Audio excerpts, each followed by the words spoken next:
How's it going, guys? Thanks for tuning into this episode of the Phil Talk Sports Podcast. 3 time zones come together yet again to give our thoughts on the Super Bowl, the update of the NCAA college football game, and spring football right around the corner. So Nick and Hank are with me. How's it going, guys? Pretty good. Unfortunately, I don't have any friends from the Alaska time zone, so we had to stick to 3 today. But, oh well, maybe next time. I also do not have any friends from the Alaska timeline, or not timeline, but they are a time zone. Yeah. But I have been to Alaska before. The Huskies are really fun to ride in sleighs, so that's awesome. Did that? You did the Santa Claus thing back there? Yep. Wow. I'm actually planning a podcast episode with someone who used to work at University of Alaska Fairbank. So technically, someone that has lived in that time zone, he no longer does, but that might count for one of these. Man, so look for that in the off season. That episode's coming in the next month or so. That's crazy. Phil's got literally the whole country covered, and shoot, I guess might have the world covered pretty soon. But crazy. I mean, you guys started that too. It's not often that 3 time zones have to come together for a podcast episode, but when it does, I appreciate all the time and effort it takes to make this happen.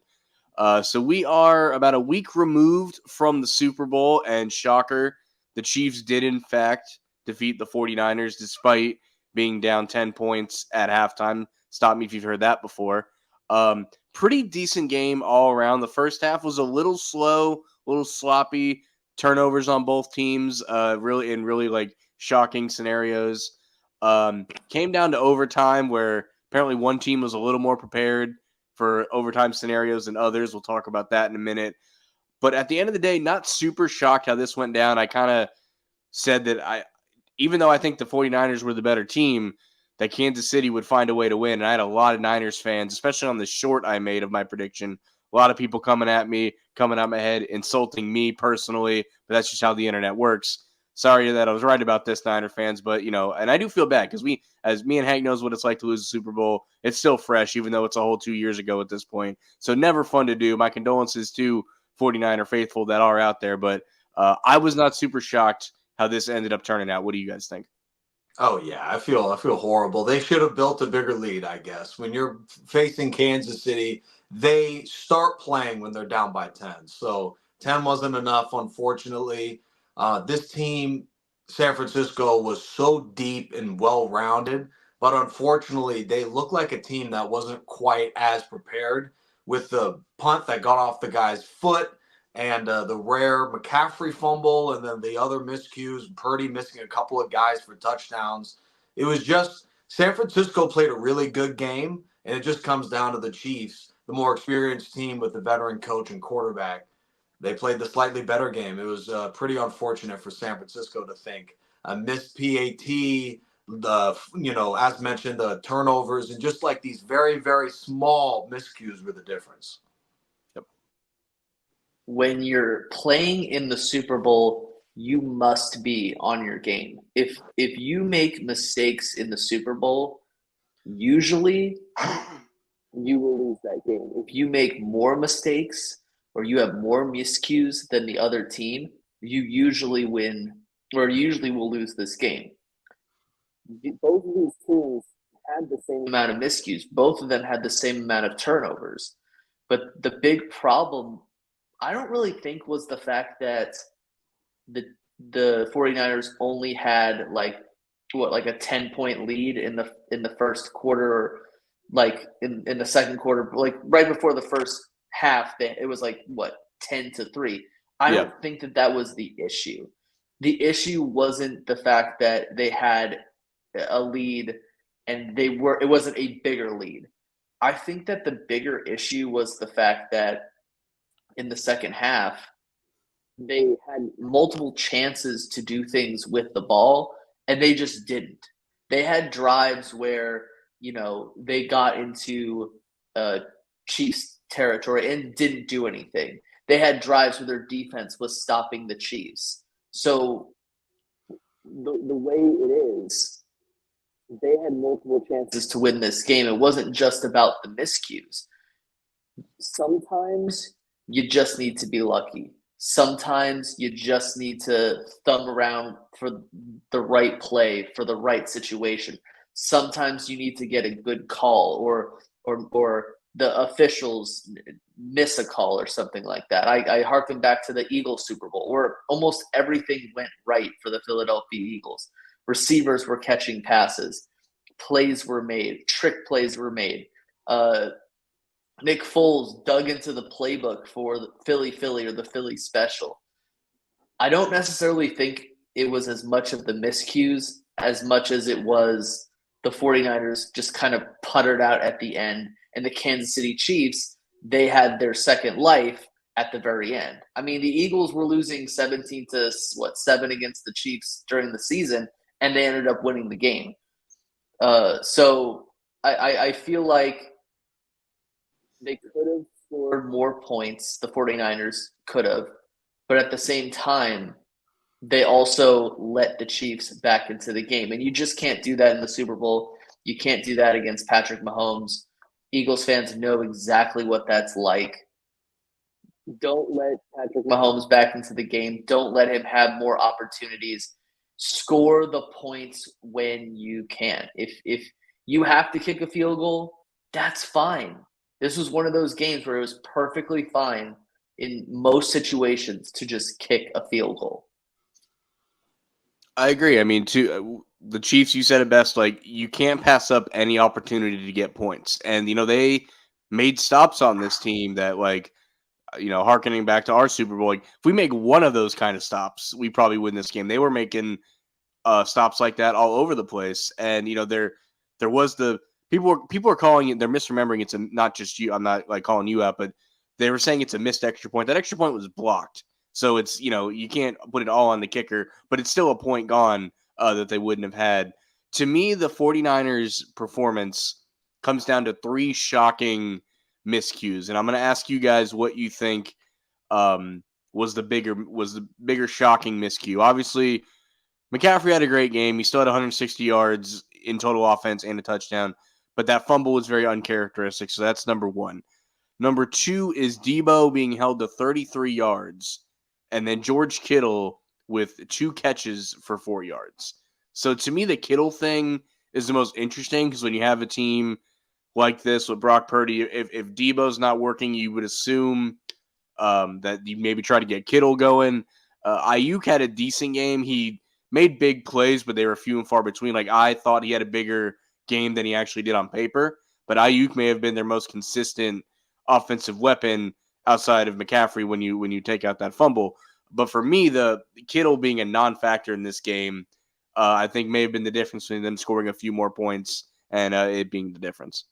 Yeah, actually, what's funny is I think the fact that McCaffrey didn't get the ball more. He got the ball quite a bit. Make no mistake, 22 carries in the game, and I think 7 or 8 catches as well. But 8 catches, still, to me, the last 2 miscues you talked about could all be tied into give McCaffrey the ball more, because you want to give your stars an opportunity to win the game. Like, the last thing you want to do is go into a Super Bowl and outthink and outsmart yourself by thinking we're going to go, you hear those random Super Bowl heroes all the time, the guys that step up who were next to nothing in the regular season and wind up making a big impact. But to me, I'm going to lose giving the ball to my best player, and that's Christian McCaffrey. And that's the easiest ball to hand to. I mean, trying to get Kittle involved and Debo involved and even Ayuk involved, there's a lot of factors that go into that from what you're doing to what the defense is doing. To me, 22 carries for him wasn't quite enough. I would rather lose with McCaffrey touching the ball 35 times if we're going to overtime versus the 30 that he had. And to me, that's kind of the biggest miscue out of all of them, in my opinion. I wasn't really upset about how many times they gave McCaffrey the ball, because if you notice in the second half, he was just getting stonewalled a few times. Trent Williams did not have a good game blocking. I think that this was one thing that a lot of people pointed out. I don't really mind the number of times he got the ball, especially when it's not working. So why not try to, confuse the opponent and with like play action and stuff like that. I personally think that the biggest miscue was the Christian McCaffrey fumble. With the miscues that you brought up, the Christian McCaffrey fumble, because if Christian McCaffrey doesn't fumble, there was no doubt in my mind that the 49ers were going to score a touchdown on their opening drive, because there was no answer for Christian McCaffrey on that first drive. There was no answer for the 49ers. The only answer for the 49ers was stripping that ball and recovering it by the Chiefs. And if you notice, the Chiefs didn't do anything with that. I believe that they went they punted backwards it right back. they punted it, went right back. There was like a sack, and then it was like 4th and 4 or 4th and 6, and they ended up punting. So I feel like that was a worse miscue than the ones you spoke about. But personally, I still think that the biggest miscue was the special teams miscue, where the ball bounced off of number 28's leg, and the McLeod was unable to recover it. That was one of those situations where I feel like it was bad coaching more than it was the fault of the guy who the ball tipped off of him, because that dude's he's not looking at the ball. That's not his responsibility to be looking at the ball. That's just an unfortunate thing that happened. But the worst part was the fact that the Chiefs ended up taking a lead and ended up scoring a touchdown. That was probably the worst part about that whole thing. But from what you discussed and what you brought up, which was worse, I feel like McCaffrey fumbling, because he did such a good job holding onto the ball all season, all the touchdowns that he scored. And when you look at it at the end of the day, it's all for naught because he fumbled the ball. Yeah, I had the vibe on that opening drive, and you basically said this, that like they were going to hand the ball to McCaffrey on that first drive until you stopped it. Like if that drive was going to be 11 plays, they would have had no problem handing it off to him 11 times in a row if it ended up scoring a touchdown. So that fumble just derailed that and kind of took off what was a promising drive up to that point. You mentioned the fumble on special teams. When it was live, people were like, why is he going for that ball? It wasn't obvious that it hit another teammate. Obviously, he saw that, so you have to at least attempt to go for it. We talked about this in the group chat, and Nick had brought up, like, when you hear that Peter and you're supposed to take off, that may have been his biggest issue. Like, no, he shouldn't have been looking for the ball. But when you hear that, you don't look for the ball. You just run away from the returner because you know the ball is going to be in that vicinity. But that's one of those, like, we've seen that for the Niners back in the day against the Giants, I think, for the NFC Championship game, where just guys in the wrong place at the wrong time. And you mentioned with the, McCaffrey just, handing him the ball until that fumble happened. There was a similar thing on the Chiefs side with Pacheco. They were prepared. They probably would have handed Pacheco the ball a few more times if he had a better game. Like, I remember going into this game, his like prop bet was 64 or 65 yards rushing for the game, and he ended up with 59. So if you tried to make money on Pacheco, you didn't get there. So like they bottled him up a little bit better than I think people would have expected if you're the 49ers.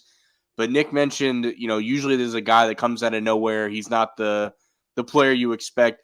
If the 49ers win this game, that guy is definitely Juwan Jenkins. Like, I think if the 49ers win this game, he's the MVP between throwing the touchdown to McCaffrey and then catching another one that was thrown by Brock Purdy. Like, other guys would have had to have made plays for them to win, so their stats would have looked a little better. But I don't know how you wouldn't have given it to that guy if they had found a way to win. Absolutely. And speaking of prop bets, there was someone who won big on that. I think it was like a plus 5,000 for Juwan Jennings to score the first touchdown. And then shout out to whoever bet a streaker would come in the field during the Super Bowl game. And he got his money's worth, whoever that was, because I believe it happened twice. So there was two, I'm going to call them field invaders. I'm going to throw a flag on this, though. Those are not streakers because they had pants on. It was just dudes without their shirt on. So if FanDuel wanted to be a jerk about it, it's like, no, not streakers. Like, the pants have to be off for it to be a streaker, in my opinion. But sorry, FanDuel is just all about thinking about not giving the Jacksonville Jaguars back their money. Anyway, yeah, Pacheco had a game, like a Miles Sanders-esque game in the Super Bowl. Just super disappointing. Didn't really do much. Fumbled the ball when he wasn't supposed to. Pacheco was one of those guys who really reminds me of a guy who like runs with more power than you think he will. Yeah. But in this game, he ran with absolutely no power. It seemed like it was a Miles Sanders type of Super Bowl. Just really didn't do much of anything, and Sanders catches really made strays. Like, what did I do? I didn't play today. right. I'm sorry, Miles. But I mean, it just shows how good Patrick Mahomes is as a quarterback. The fact of the matter is, he's playing with a bunch of nobodies outside of Travis Kelce. Dude's fumbling the ball. He doesn't know what to do, but he still ends up winning the game. I saw a meme that like Pacheco runs like a kid that just bought brand new shoes and is showing you how fast he can run at them. And that's all I can see now when he runs the ball. But yes, they did do a good job, containing him for that. But you mentioned just not as much of a productive. Maybe they thought they'd run the ball a little bit better. Like Patrick Mahomes was the leading rusher in this game. You mentioned not having a lot of great offensive depth. I had no idea that Miko Hardman wasn't on the Chiefs at the beginning of the year. He was actually on the Jets at one point, which now makes him the first player in NFL history to play for the Jets and score a touchdown in the Super Bowl in the same year. Because the one Super Bowl the Jets won, they did not throw any touchdowns apparently. And he also proclaimed that he was going to win the Super Bowl as well. So maybe he knew the Jets weren't the team for him early on in the season. Right. He didn't specify what team it'd be on. So I can't help but thinking that the Chiefs brought almost everybody from last year or 2 years ago, I guess, back for this last season, and how San Francisco, who is this close to winning, is so desperate to get over the top that they get rid of Steve Wilkes after a Super Bowl loss when the defense was absolutely not the number one problem. I mean, there's little blame to go around, but to me, that is the knee-jerk impulsive reaction of a team that is going to have a much harder time now, whether they bring in Brandon Staley or somebody else. To me, that just makes their chances of coming back worse. And I don't care if they're the favorites to win the Super Bowl next year. I think that was a mistake. I think they were this close. Run it back with the team that got you there and believe that Purdy will improve and the young guys will get better. I mean, I think if you're a Purdy believer, yes, it never sucks. It always sucks to lose the Super Bowl, and the statistics of quarterbacks that lose their Super Bowl debut and come back to win one are very minuscule. I think only 2, maybe 3 quarterbacks have ever done that in the history of the Super Bowl era. It's John Elway, yep. And I think the other one is Bob Greasy. Right, so only 2 out of 50. And also Johnny Unitas. Okay, so it was 3. All right. Johnny Unitas / Earl Morrow. Mm. What I heard from that is 21st century, 0 guys. So that's fair. Yeah, that's true. So yes, that statistic is not in his favor, but like he's still getting paid next to nothing. Maybe you can make other improvements, and I think they're going to largely run it back. They may try to make a few moves, but like you're too close to not do it, in my opinion. Let's talk overtime scenario. Can I discuss Steve Wilkes for a second before? Yeah, go for it. We go on to the meat and potatoes of what this Super Bowl is known for. Steve Wilkes is the most unlucky coach in the whole history of the NFL. Completely. I think Kyle Shanahan's the most unlucky coach personally. Well, maybe Marv Levy is more unlucky, or Bud Grant.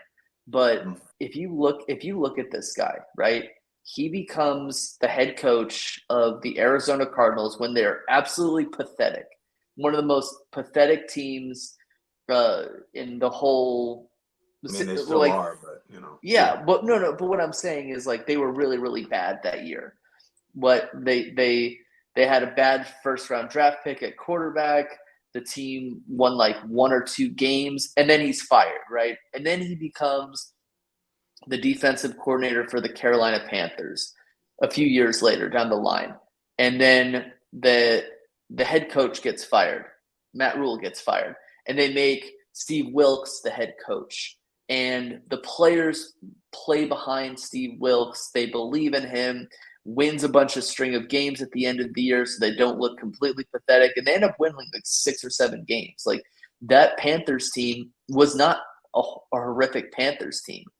But then they don't hire him to be the head coach, which I'm sure was a huge loss in the locker room. Everybody liked him. Everybody in that organization liked him. But then they were like, nah, Frank Reich, which Frank Reich got fired anyway. Yeah, and then way too soon to know, too. Like, that guy's just firing way too quickly. Right? Have anything positive happen for that organization, but go on. You have way too many head coaches at that point.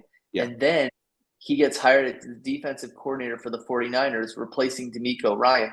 And then, like, this 49ers team, I think they were really great. The defense was really great, but this wasn't the best 40. Like, I don't think this 49ers defense was as good as their 2019 49ers defense, but it was still really good. Good coaching, but also they had really good players as well.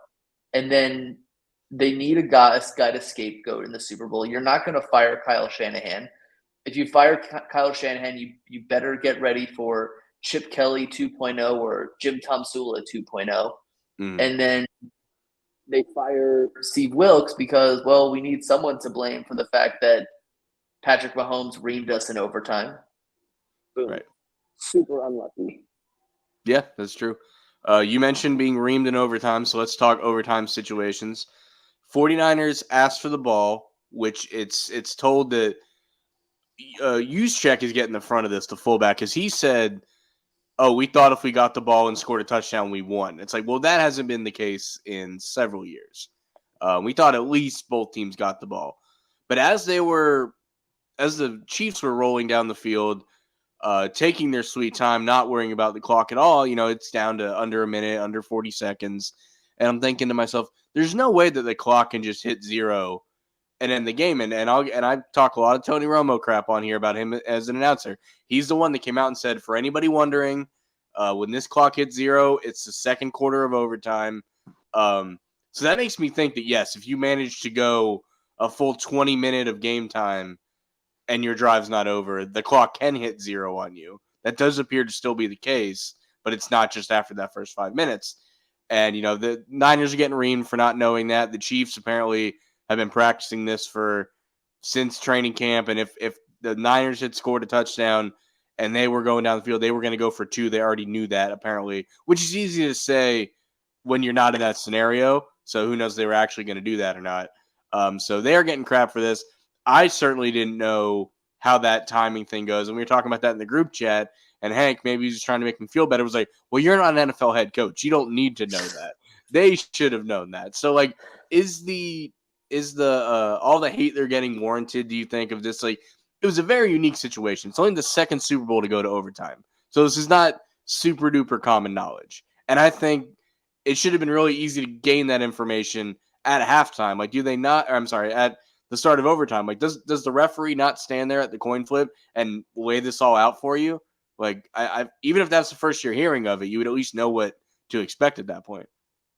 I think that, like, I knew that they changed the rules. Of course, the Chiefs have probably been practicing this whole thing since, like, 2022 when the Bills complained about it and they had the rule changed. I think that they've been practicing it that way. I knew when it came to overtime, I was like, well, the rules are different. I know the fact that in the postseason, both teams have a chance to get the ball, much like in college football. Right. And if nothing happens for both teams, then it's like regular overtime, and it's a sudden death round. Yeah. What I didn't know was the fact that, like, I thought it was a situation where you could, if you were the first team that got the ball, if you had a 14-minute and 59-second drive and you kicked the field goal, then the other team wouldn't have as much time. Like, I didn't really know that whole timing thing until the very end of the game, when I was like, why aren't they calling timeout? Why aren't you calling timeout? And it's not like it really mattered because they ended up scoring in that first period anyway. But I knew that rule. I think that I have to believe that Kyle Shanahan, he had to have known that rule. Like, we're joking around. He had to have known that rule.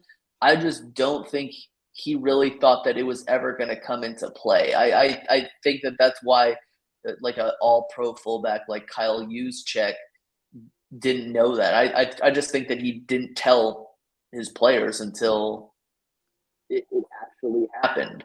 And I think most of us were kind of like, why would you do that? Because like even in college football, you give the other team So the you know first what you have crack to at do. the ball. Yeah, so you know what you have to do. And we know from foresight, Kyle Shanahan had no idea the Chiefs were going to go for 2. So the whole idea of I'm going to get the ball first so that I could get 2 cracks at it.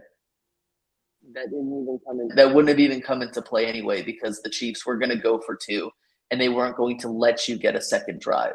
They were either going to win, or they were going to lose. That's it. I mean, my only thought is, did he think we're going to score at least a field goal and then our defense, who has stopped Kansas City plenty in this game, just has to do it one more time? Like, that's the most logical thing based on what they actually did. He said the people were saying, I don't know if he ever said it, but people were saying, oh, their defense was super gassed, and that's why he didn't want them to trot onto the field before Nick makes his piece. You know what he should have done? He should have surprise onside kicked it. Yeah. Had the ball that said we're going to defer. They're going to get the ball first. We're going to onside kick it because here's the situation. Whether Patrick Mahomes had like 50 yards or 99 yards, he was going to score a touchdown on that first one. There's no doubt in my mind he was going to score a touchdown. That's just what Patrick Mahomes does. So why not? He was going to score anyway. Why not take the risk of him never being able to get the ball? Why not take that risk? That's real quick, and I'll actually Nick can open his point with this. If you get the onside kick and you kick a field goal, is the game over? Yes. Because you stole the possession, right? Okay. So that's I agree with your call. Nick, your thoughts? I think I would if the rules were different, but the way things used to be, I just think the onside kick percentage is so low. You're basically guaranteeing that they're in field goal range to begin the drive. Just me, but more than anything, I believe the overtime rules are pretty incredible the way they are now, knowing that now there is no real advantage based on who wins the coin toss, unlike before, which is great to me because now it feels a little more fair. We had some tricky stuff to get here, but we're here, and I think we're all better for it. And I think also the way today's media is that we got to blame somebody or something. And I think we have a point that the Niners probably would have been better off deferring the ball so they at least know what they got to do. I think going forward, teams will start doing that, but we got to blame something. We got to blame somebody. Somebody had to make mistakes, and there's a little blame to go around, but nobody was clearly at fault for losing the game for San Francisco. So overtime is where we've landed. McCaffrey had a solid game, not great, solid. Purdy was solid. Defense was solid. So we got to land on the overtime because somebody's got to get the blame for it. Yeah, it's that or Debo not really being a difference maker. Go ahead. I know that a lot of people were saying 4th and 4, you should just go for it and not kick the field goal. I don't know. I don't know about that because if you don't get it, you lose. Then they just need it. You're done. You might as well just not put your defense on the field. You might as well, But if they had gotten it, that would have been huge. That would have been huge. Now, I do think Patrick Mahomes is going to score in that situation because, again, it's the Super Bowl and he performs well in crunch time. But Patrick Mahomes is – I don't know if you've looked at the statistics. Patrick Mahomes' record in overtime, it's not that good. Interesting. It's not as good as people think it is. And I directly look at the times in which he's played the Buffalo Bills in the regular season. Patrick Mahomes with the ball last doesn't get any points to show.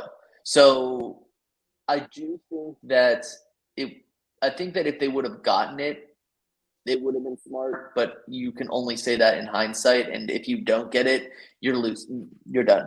You're losing. I'll Goodbye. say this, and I'll end it on one other question before we move to our next topic. But based on the current overtime rules, I don't think you need to show a clock at all because the clock really, realistically doesn't matter.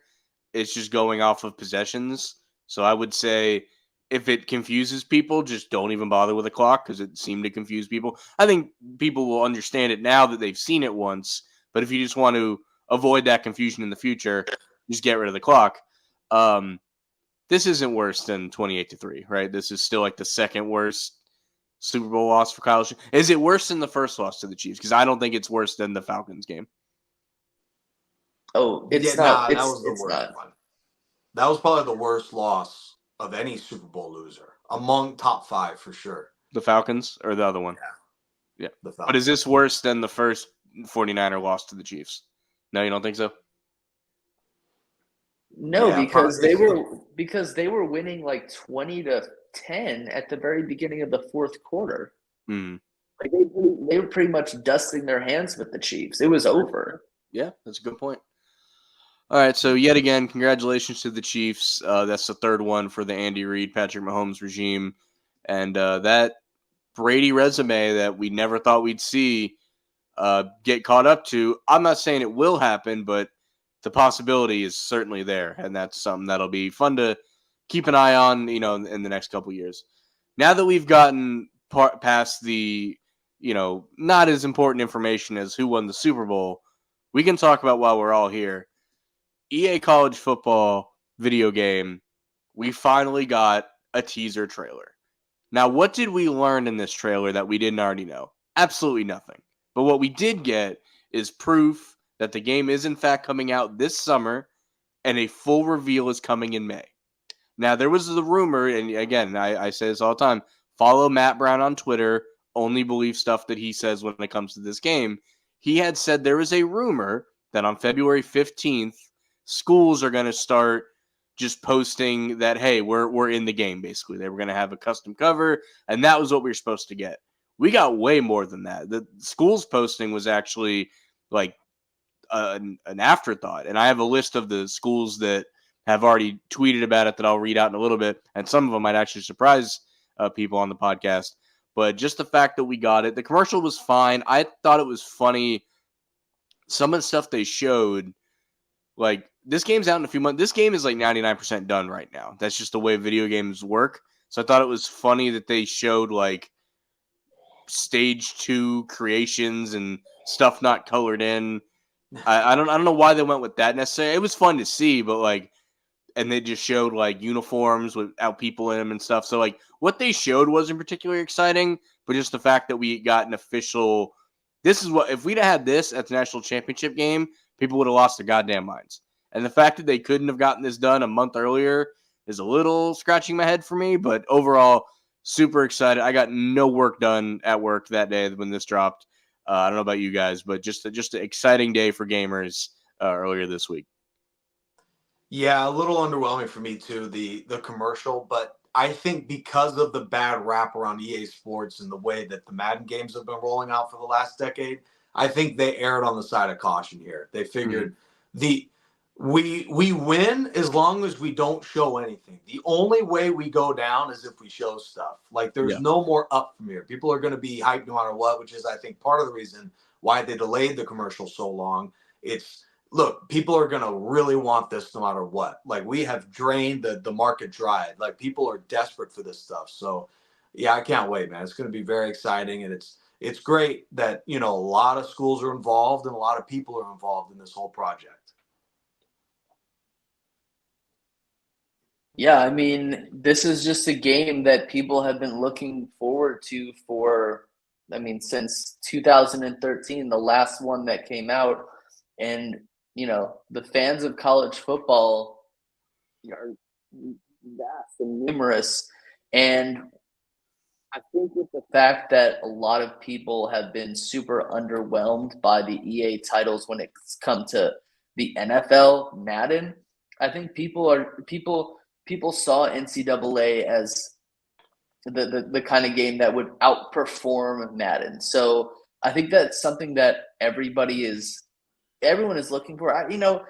The trailer, I don't think people really even care about that as much as like what's the gameplay. I think that if that was something more that they had shown, I think it would have gotten people more hyped for the game. But I think that people are going to buy it nonetheless because it's a college football title and it's not Madden. Right. I think that this game, I mean, in theory, this game would be really hard to mess up. I mean, I think that it would be like messing up mashed potatoes.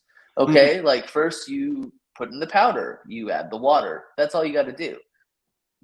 I feel like this game would be very difficult to mess up, but I wouldn't put EA past it. Oh yeah. Yeah.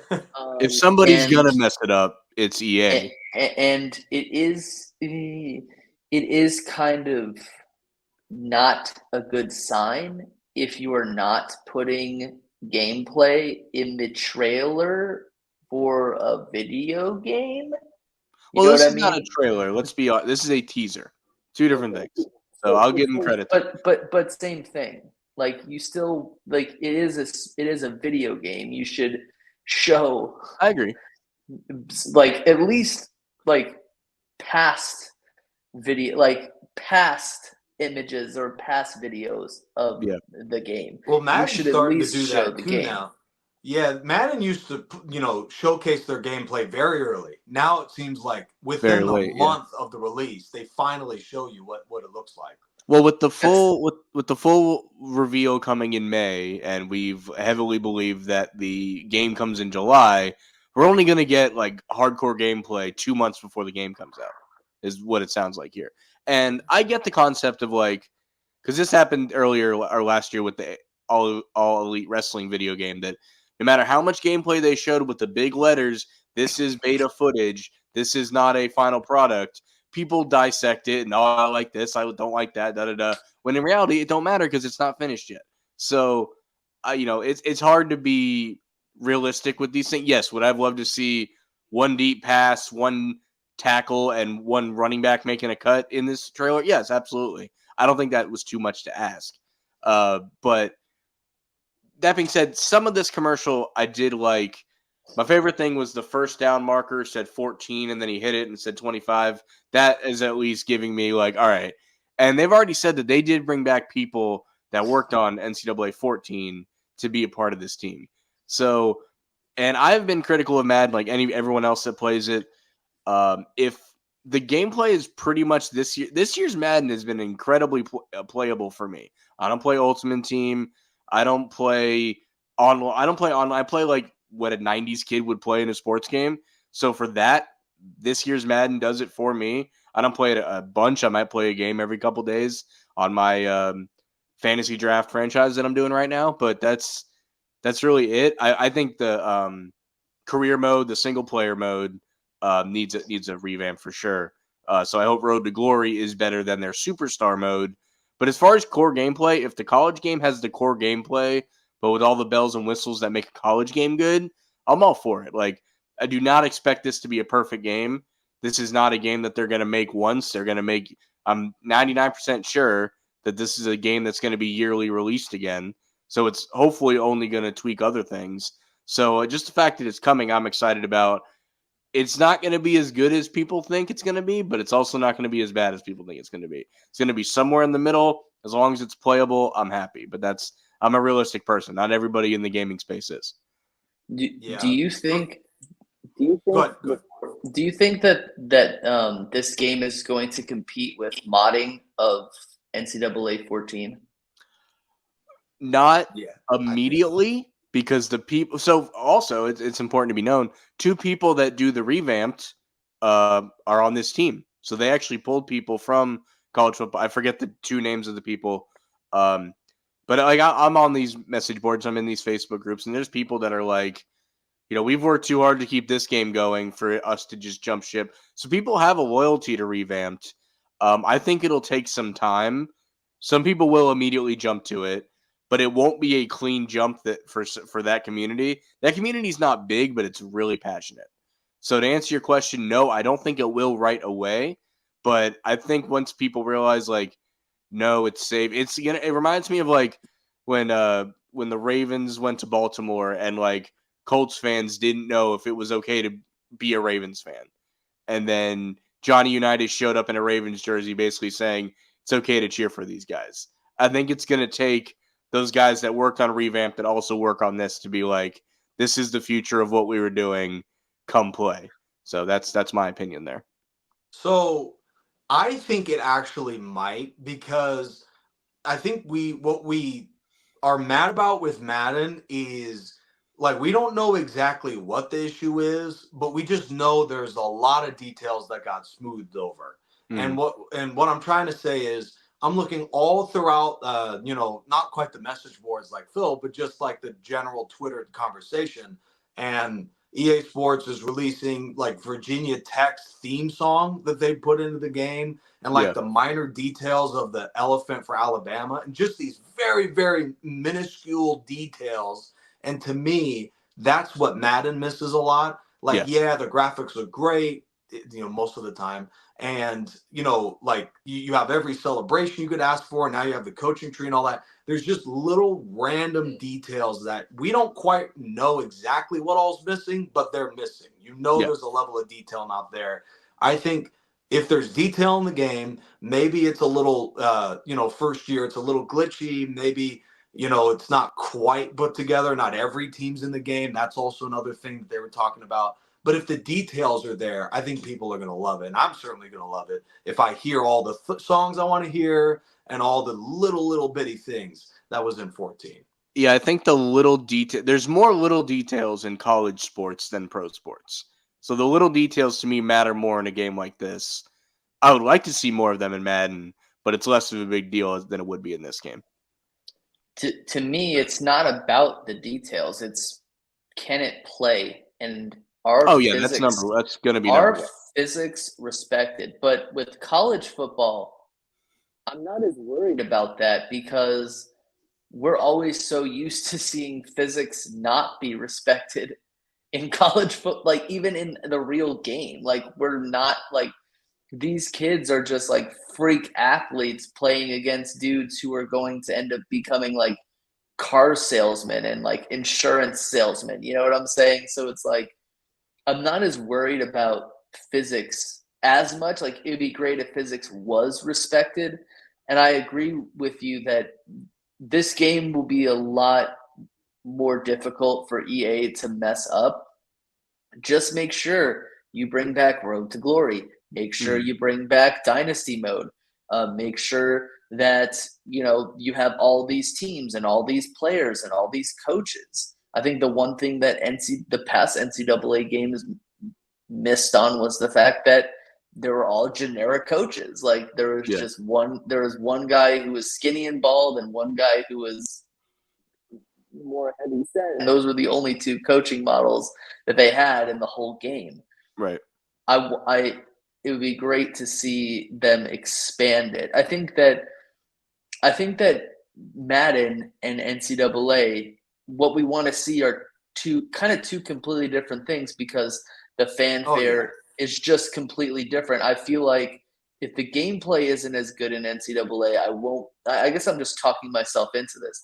I won't be as upset, but if they put all of their money into Ultimate Team, then that, I feel like, is going to drive it down, because it just goes to show that their priorities are still in the wrong place. Because if you ask any fan of Madden who isn't like a casual fan, I'd say like 75% of them would go up to you and say that Ultimate Team is dumb and you should do away with it. But they're never going to do away with it, because 12-year-olds are just going to put their hands into mom's purse and buy more packs. So that's a money-making thing. There's no doubt in my mind that Ultimate Team will be in the NCAA game. It's 100%.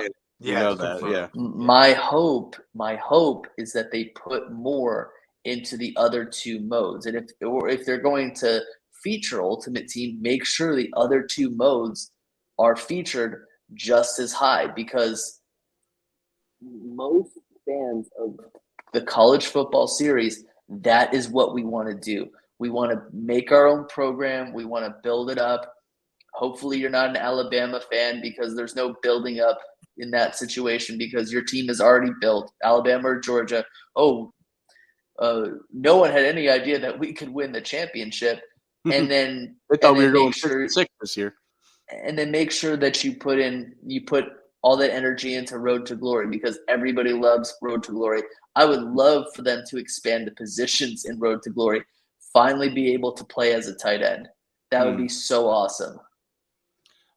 I'll say this too. A big piece of this about Dynasty especially is how are they handling recruiting? How will transfer portals be in this? Because that's not something. There was a transfer portal in 14, but a much different version than what we have now. Because like we played Madden games that like free agency wasn't the best, and like how you even re-signed your own players was like almost it was either too easy or too hard. But that didn't really affect you from enjoying your dynasty or your franchise mode. That will affect how you enjoy a dynasty if you do like to be Southern Alabama and not Alabama when you need to recruit, and recruiting's either way too easy or way too hard, which is why a lot of people actually like NCAA 13 because it plays just like 14, but the recruiting's slightly different. So recruiting's going to be a big thing for this as well. We're going to, real quick, I want to go through this list of, these are teams that have, and if your school's not on this list, does not mean anything. This is just, they were either in the trailer or have tweeted about it since confirming they're in the game, basically. So you got Alabama, Appalachian State, Arkansas State, Bowling Green, California, Colorado, Colorado State, Duke, Florida, Georgia, Georgia State, Kansas, Kennesaw State retweeted it. Marshall, Memphis, Miami, Ohio, Navy, Nebraska, North Texas retweeted it. Oklahoma, Oklahoma State, Ole Miss, Penn State, Pittsburgh, Southern Miss, A&M, Texas Tech, UCF, UCLA, UNLV, USC, Utah State, Virginia, Virginia Tech, West Virginia, and Wisconsin. So a lot of big names, couple middle of the pack names, only one or two small names. We'll see more of this. I think more have retweeted it today. I think I saw a North Texas earlier today. I don't know if that was in the list there. But here's where it gets really interesting. There's been a small handful of FCS schools that have started to do the same thing. East Tennessee, Eastern Washington, Gardner-Webb, Jackson State, Northern Colorado, Portland State, actually the first one. University of Saskatchewan, which is Canadian, obviously. That one may have just been they were having fun with it. And then Tennessee State. So anytime they've been asked about FCS schools, they've always said they've never lied and been like, oh yeah, they might be in the game. They've basically said that's something we're looking at for DLC. So maybe the DLC pack is farther along than we think. That's what I take from that final part. No, it's going to be FCS South. Yes. FCS East. Arizona definitely didn't retweet it because they're still trying to find out who did what with $200 million. That's they're a little busy right now. A little busy right now to do other things for sure. So before we go on to our final topic of the day, any other last minute things about this update? And we probably will get very little between now and May, but I think people are okay. I think all you had to do was simply say, hey, game's coming out. If they did at the national championship, forget your commercial. If you would have just posted, hey, game's slated for the summer, full reveal in May. See you there. People would have been fine with that. 5-second video. Could have been a Vine. Remember Vines? What were they, 8 seconds? Could have been one of those. So I think people are more than okay. They're totally fine being patient now that they have something to look forward to. So that's my final take on that.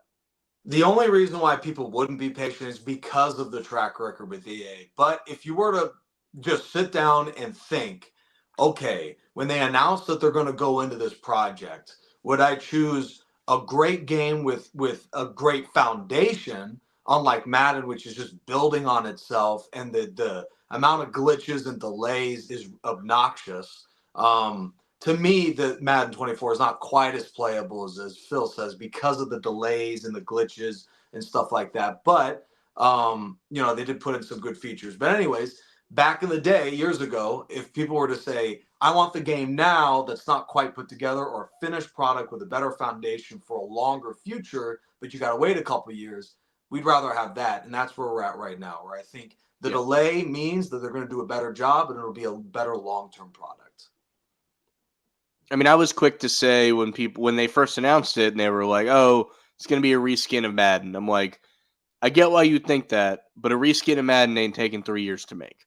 So I gave them that little bit of credit that it would take a little longer than that. You can respect them in that sense for delaying it, because EA would never delay Madden. Oh No. They would never delay, even though I've been asking them they don't know who I am. Sure. But I've been asking for years for them to delay Madden, because it's never ready when it comes out. When it comes, like a month before when they put out the beta just blows. And now they have a month to fix the beta. A month is not enough time to fix a beta. It takes them until Thanksgiving or Christmas every year now before it's actually ready. To make sure that it's all updated. And by that time, people have already gotten it and they've already put their opinion on it. It's not enough. It's just not enough time. So I can respect this from the standpoint of NCAA 25 for not putting a product out there that is not ready. Now, will there be bugs? Probably. Yes, confirmed. It always happens. There's going to be bugs, especially with the fact that systems crash the first day. People are trying to go onto servers and stuff like that. Those are things that you cannot control. But it's good that they're going into this not being like, yeah, our product is trash, but we know you'll buy it. Yeah. I forget who I don't know. I forget the guy's name. It's the guy that makes Super Smash Brothers. I'm sure I could easily find it real quick. But a rushed game is forever bad, but a delayed game could eventually be good, is basically his quote. So I think it's one of those for that. The thing with you talking about, like, how it would you'd really respect if they delayed Madden for a year or whatever they would do eventually. That actually happened with 2K makes the WWE games, and 2K19 was a above average, very good wrestling game. 20 came out and it was utter garbage, and it was unplayable even after patches. Unplayable. They made the tough decision to not make 21 at all. They skipped an entire cycle. And then 22 came out, and it's probably the best one they ever did. And now 23 was good, and 24 is probably also going to be good. So that one skipping cycle can do wonders if you're, like, strong enough to do it. So I totally get what you're saying about that. Will they ever do it with Madden? No, but it's proof in the pudding that it can happen. I think 2K did that once, but I've always said that Madden should be again, they never do this. Yeah. Madden should be a game that comes out every 3 years, and in between those times, it should just be like a $5 roster update.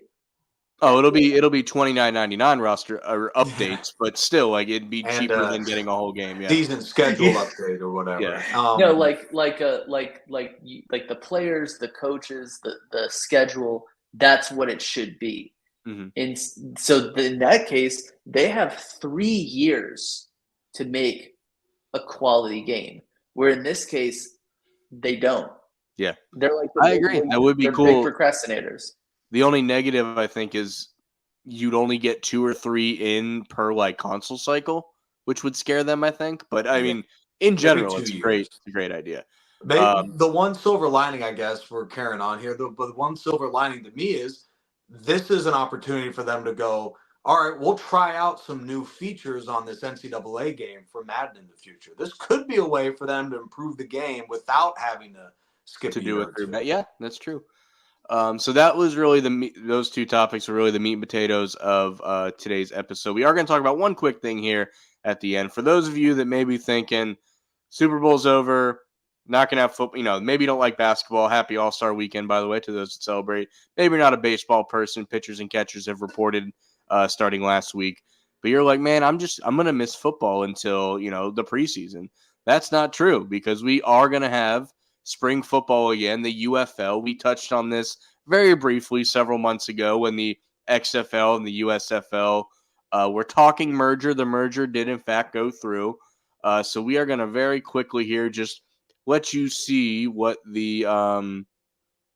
what that league is going to look like. So I'm going to share my screen here for a minute. The teams are as followed: the XFL Conference, USFL Conference. Birmingham Stallions, the two-time champions of the USFL, start with the Houston Roughnecks, Memphis Showboats, and Michigan Panthers. The XFL side is held up by Arlington Renegades, DC Defenders, San Antonio Brahmas, and St. Louis Battlehawks. And if you look at that map here, a little too Texas heavy for my liking, and no West Coast teams at all. Teams like the Vegas Vipers and the Seattle Dragons were not joined in this league. Philadelphia's team is gone. The Tampa team was gone. The Tampa Bay Bandits are not in this team. So 8 to start, and me and Hank independently came to the decision that we are, at least for this year, we'll see how it goes, are going to officially announce that we are St. Louis Battlehawk fans. And again, we came to that decision independently of each other, but that is in fact happening. So, and they signed AJ McCarron to be their quarterback again. So that's the only thing we know so far. And it's going to be exciting to actually have a team to semi-root for in this league. What we should have done is we should have had Battlehawks hats on the table and been like, all right, we're going to be recruited by the St. Louis Battlehawks, and just put that hat on. I agree. It would have taken too long to get here, I think. That would have been the only problem. I just think that last year, like watching their games, like it just seemed like such a fun atmosphere. I agree. I know that they didn't end up going to the postseason because they just missed it. Yeah, the Northern Division was just too good, or something like that. So, I think that they definitely deserve to go, but I just the whole fanfare around that team, and the fact that St. Louis has never had a team, and the fact that I have no connect. Like, sure, I live in Texas, but I have no connection to Texas outside of the fact that I live here. Right. But like, I feel like if the Battlehawks were in a team, I might support them, but I'm going all in there. That's me going forward. Let me ask you this, and then I'll let Nick jump in here. You live near you live in Arlington or near Arlington, right? Yeah, Will you go as far as when they play the Battlehawks play in Arlington? Will you consider going to the game? I might. Yeah, that is cool. definitely a possibility. I mean, yeah, but I have a lot going on at home is the thing. So it's just one of those things where, like, I don't have a lot of time to get out of the house, right? Unless I am working. So, but who knows? We'll see. Nick, what about you? Are you going to officially announce your fandom for this UFL season, or do you need some more time? Yeah, the hotly anticipated announcement. I'm going the Houston Roughnecks, second closest team to me. Whoa. But in thinking closer, I am a slight fan of St. Louis Battlehawks to run the table. Battlehawks because Battlehawks because St. Louis deserves a team. 100%, yeah, absolutely. So I feel real horrible about that, about them going to LA. But yeah, this is an opportunity for some of those starving cities to get fans that actually want to go to the game, unlike some of us, to actually go there and support their football. Yeah, so I think it's a pretty safe, like, again, a little Texas heavy for me, like Memphis, something like that, like, is interesting. The DC team had a pretty good vibe too. Like, it was probably the closest to the St. Louis vibe that we were talking about. I think it's because people in DC like their football, but they didn't want to root for a team that, Schneider's owned and everything. So I think it was just an extra, like, adjacent football thing to have fun at. So that's and in the 2 seasons that team has played, they've been really good. Yeah, and they invented the beer snake. They had to do the whole rules of the beer snake because of them. But they will be known as the only team to ever lose in a championship game to a team with a losing record. It's true. Arlington beat them out. They were like 4-6. I was going for Arlington last year because I had like 3 UCF guys on that team, so I was all Arlington. That for that year at least. That's gonna about wrap it up here, guys. We're just here at the hour mark, so I just want to thank you guys for tuning in, and again, enjoy All-Star Weekend. Baseball's right around the corner before y'all know it, and then we are gonna be cheering for the Battlehawks this year. So I'm looking forward to that. It's gonna be the official team of the podcast, if nothing else. So you guys, What about me, man? Okay, well, all right. I see how it is. Okay. Well, you even said you're gonna expect them to run the table. Ah. So no, thank you guys, appreciate it, and thank you everyone for listening. Take care.